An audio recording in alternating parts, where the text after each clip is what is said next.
ये उत्सव भी मेरे परिवार का, मेरे घर का उत्सव है और इसलिए मैं नीरज भाई को बहुत शुक्रिया अदा करता हूं कि आपने ये बहुत बड़ा जलसा यहाँ इकट्ठा किया। और कल मुझे जिन लोगों के साथ आदरणीय अनिल किशोर जी के साथ आना था, आपात परिस्थिति बनी कि मुझे लगा कि पहुंच नहीं पाएंगे, लेकिन आज यहाँ पहुंचने का एक मकसद ये भी है। भाषण तो हम लोग बहुत देते रहे हैं, देते रहेंगे, लेकिन आज इस मंच से एक ऐसी एकजुटता का पैगाम जाए कि हम सब बाबा साहब डॉक्टर भीमराव अंबेडकर के संविधान को मानने वाले लोग एकजुट होकर के संविधान के विरोधियों के खिलाफ कल भी खड़े थे, आज भी खड़े हैं और आगे भी खड़े रहेंगे और संविधान की हिफाजत करते रहेंगे। और इसके लिए मैं नीरज भाई को बहुत शुक्रिया अदा करता हूं कि उन्होंने एक वैचारिक मंच सजाया और इस पर इन विचार के लोगों को एक साथ इकट्ठा किया और अपने पिता को, अपनी माता जी को, जो कि खुद भी वैचारिक ट्रेनिंग दे करके अपने पुत्र को इतना सक्षम बनाया था कि उन्होंने भी कोई पाखंड नहीं किया, लेकिन उन्होंने अपने विचार की विरासत को आगे बढ़ा दिया।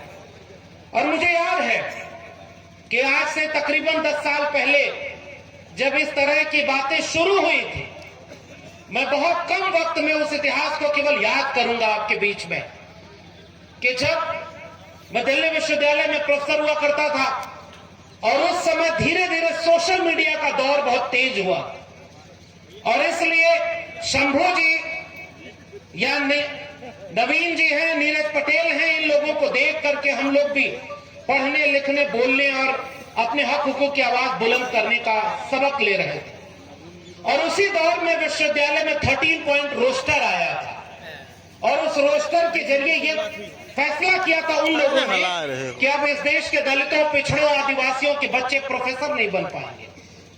और उन्हीं दिनों दिल्ली विश्वविद्यालय में जब हमने सामाजिक न्याय सम्मेलन कराया और दिल्ली की सड़कों पर आंदोलन किया, तो मैं याद करूंगा भाई चंद्रशेखर आजाद का कि उस समय हम लोगों की हिम्मत बन करके उस आंदोलन को लड़ने के लिए एक आंदोलनकारी की भूमिका में भी खड़े रहा करते थे। और मुझे याद है कि उस समय से हम लोगों ने विचारधारा की लड़ाई आगे बढ़ाई और नीरज भाई जिस पाखंड और अंधविश्वास के खिलाफ जिस लड़ाई को लड़ रहे हैं, आज तो इतने सारे लोग हैं।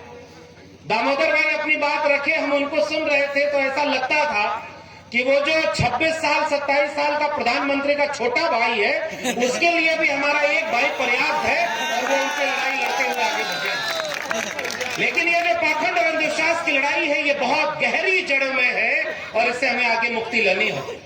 और मैं अपने याद करता हूं, मेरे पिताजी कॉमरेड थे, यहाँ वैचारिक बातें होंगी, लेकिन मैं अपनी बात याद करके ही अपनी बात खत्म करूंगा कि अपने परिवार में जब मैंने अपने पिताजी को देखा तो वो कॉमरेड थे, उन्होंने अपने पिताजी के मरने पर कोई पाखंड नहीं किया, कोई मुंडन नहीं कराया और जो वहां पर भोज हुआ उसमें शामिल नहीं हुए। फिर जब मेरे पिताजी गुजरे तो मुझे लगा कि उनकी सच्ची श्रद्धांजलि, उनको नमन यही होगा कि जिस पाखंड अंधविश्वास को वो नहीं मानते थे उसको न किया जाए। पूरे परिवार से लड़ना पड़ा, लेकिन अपने पिताजी की याद में हमने कोई ब्रह्म भोज और कोई मृत्यु भोज नहीं होने दिया था और उस समय हमें लड़ना पड़ा था। लेकिन बाद में मेरे परिवार में एक और दुर्घटना हुई और उस समय जब वो हुआ, मेरे बिना बोले ही मेरे परिवार के लोगों ने कहा कि वो कोई घंट नहीं बंधेगा, कोई मृत्यु भोज नहीं होगा। और मेरे छोटे भाई ने सब बच्चों को कलम, किताब और स्कूल का बस्ता बांटा और कहा कि मेरे पिताजी जहां होंगे इस बात से खुश होंगे कि मैंने उनकी याद में लोगों के हाथ में कलम बांटी है। और हम तो याद करेंगे, चंद्रशेखर भाई हैं, निजी पारिवारिक चीज, और मैंने इसीलिए कहा कि मैं इस मंच को पारिवारिक मंच मान करके यहाँ आना चाह रहा था। और दिल्ली में परिस्थितियां ऐसी बनी कि कल आना था, नहीं आ पाया, मुझे लगा फिर नहीं पहुंच पाएंगे, लेकिन आज यहाँ खड़ा होकर के सुकून महसूस हो रहा है कि हम सबकी साझा वैचारिक लड़ाई हम मिल करके लड़ेंगे। और जब मैंने अपनी शादी की तो उस समय मुझे आज भी याद है, चंद्रशेखर भाई बैठे हुए हैं, अमूमन ये अपने सोशल मीडिया पर इस तरह की चीजों को नहीं लिखते, ये हमारे घर भी पहुंचे, तमाम समाजवादी साथी बैठे हुए हैं, हम सब ने वहां पहुंच करके इन्होंने सोशल मीडिया पर जो लिखा था, मुझे आज भी याद है कि जिनकी बात हम कर रहे हैं, सावित्रीबाई फुले और फातिमा शेख, वो तो बहुत बड़े लोग थे, हम तो उनकी परछाई भी नहीं है। लेकिन हमने जब अंतरजातीय विवाह किया तो उसको इस वैचारिक टीम ने एक साथ दिया कि ये पैगाम जाति तोड़ो और समाज जोड़ो के नाम पर आगे बढ़ना चाहिए, और इसीलिए मैं इस मंच का इस्तेमाल उसी पैगाम को आगे बढ़ाने के लिए करूंगा।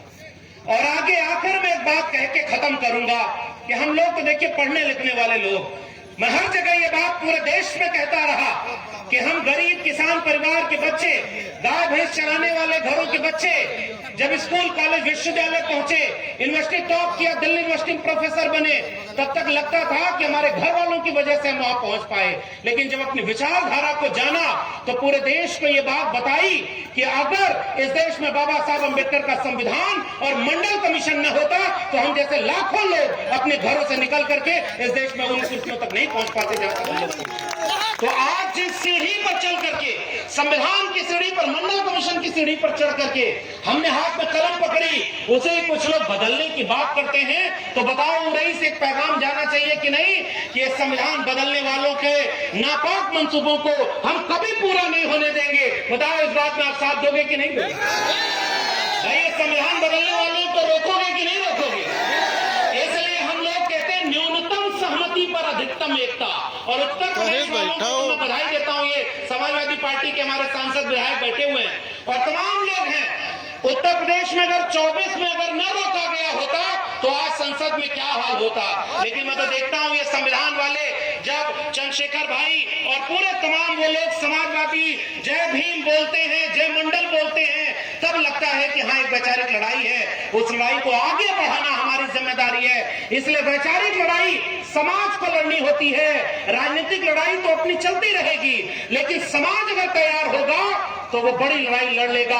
और हम जैसे लोगों की भूमिका कलम और किताब की है। मैं तो इस मंच का इस्तेमाल आकर मैं करूंगा जब चंद्रशेखर भाई अपनी बात रखेंगे। उसके बाद मैं कह रहा हूं, इस देश में कुछ लोग तलवार बांटने का काम घर घर कर रहे हैं। बताओ आपने देखा कि नहीं देखा? वो आपके बच्चों के हाथ से कलम छीन रहे हैं, किताब छीन रहे हैं और लाखों स्कूल बंद कर रहे हैं। और जो लोग इस देश में तलवार बांटने का काम कर रहे हैं, हम सावित्रीबाई फुले की जयंती के दिन शपथ लें कि जितने भी बहुजन संविधान को मानते हैं, हम तलवार बांटने वाले हाथों को रोकेंगे और हर हाथ में कलम और किताब बांटने का संकल्प लेते हैं। इसी बात का ऐलान हम यहाँ से करना चाहते हैं। और इसलिए हमने भी आज के दिन एक आखिरी बात, निजी उपलब्धि मैं यहाँ से साझा करना चाहता हूँ। मुझे जब 14 साल बाद प्रोफेसर से निकाला गया तो उनको लगा था कि चुप हो जाएगा, डर जाएगा। हम तो कहते हैं बाबा साहब 10 दिन नौकरी कर पाए थे और ऐसा रास्ता बना गए कि उस रास्ते पर चल करके लाखों लाख लोग नौकरी पा रहे हैं और नौकरी कर रहे हैं। इसलिए नौकरी बड़ी चीज नहीं है, वैचारिक लड़ाई बड़ी चीज होती है। और मुझे इस बात की खुशी है कि आज से 2 साल पहले 3 जनवरी के दिन है मैंने उच्च शिक्षा कैसे बर्बाद हो रही है और उत्तर प्रदेश में बर्बाद ज्यादा हो रही है। कंपोजिट स्कूल बंद करके कंपोजिट दारू का ठेका खोला जा रहा है और वो लोग कह रहे हैं कि उनका धार्मिक राज आ गया। अच्छा, मैं तो कभी कभी सोचता हूं कि अगर मठ में ताकत होती तो गोरखपुर से लखनऊ आने की जरूरत नहीं पड़ेगी। इसका मतलब ताकत वहां नहीं है, ताकत बाबा साहब के संविधान के जरिए लोकतंत्र और संविधान में वो ताकत है जिससे आप हुकूमत करते हैं। तो बताओ ताकत वाली जगहों पर हमारे लोग होने चाहिए कि नहीं होने चाहिए? मैं इसी बात को कह करके आपसे एक संकल्प दिलाकर अपनी बात खत्म कर रहा हूं कि 2 साल पहले मैंने एक किताब लिखी थी, प्रोफेसर की डायरी, और ये आगाह किया था कि स्कूल कॉलेज विश्वविद्यालय बचा लेना। वो बचेंगे तो आपकी आने वाली पीढ़ियां गुलाम पैदा नहीं होंगी। और आज मैं खुशी से एक बात साझा कर रहा हूं कि आज 2 साल बाद आज ही के दिन, चूंकि हम लोग पढ़ने लिखने वाले लोग हैं, तो हमने एक किताब लिखी है जाति जनगणना जात से जमात की ओर, और आज के दिन ही हमने उसे आपके लिए समर्पित किया है। और इस वैचारिक मंच से अच्छा मंच उस किताब के विमोचन का और क्या होगा। मैं गुजारिश करूंगा उस किताब को इसलिए पढ़ना ताकि उसमें जाति जनगणना की बात है, उसमें इस बात की बात है कि कैसे त्रिवेणी संघ बना, अर्जक संघ बना, कैसे पिछड़ा वर्ग आंदोलन हुआ, कैसे संविधान बना, मंडल कमीशन बना और जाति जनगणना की बात आई। कुछ लोग यही नारा दे रहे थे, बंटोगे तो पता नहीं क्या होगे। अगर बंटोगे तो बांटने वाले महफिल सजाएंगे। उनका नेता बोलता था जो करेगा जात की बात उसको मारूंगा कस के लात। और ये वही प्रदेश है जिसमें योगी बने हुए लोग भी कहते हैं कि मैं तो उस जाति में पैदा हुआ जिसमें भगवान भी पैदा होते हैं। इसका मतलब जात खत्म नहीं हुई है, लेकिन उनको वोट लेना होता है तो जात की याद आती है। हमने कोशिश की है कि जात को जमात में बदलने के लिए नौजवानों आपको पढ़ने की जरूरत है। और जितने, मैं तो बधाई देता हूं नीरज भाई को, जितने पुरस्कार इन्होंने सम्मान में दिए हैं एक बार फिर से जाकर के उनका नाम पढ़िएगा और इस मंच को देखिएगा। आज बहुजन समाज को जिस गुलदस्ते की जरूरत है उस गुलदस्ते को बनाने का काम नीरज पटेल ने किया है। इसलिए मैं चाहता हूं कि ये कारवां और आगे बढ़े और इसी उम्मीद के साथ कि हम इस वैचारिक लड़ाई को लड़ेंगे और मिल करके लड़ेंगे जब तक संविधान बदलने वालों को कुर्सी से नहीं बदल देते, तब तक इस लड़ाई को जारी रखेंगे। नीरज भाई को बहुत बहुत धन्यवाद। जय भीम, जय मंडल, जय संविधान, जय समाजवाद, इंकलाब जिंदाबाद।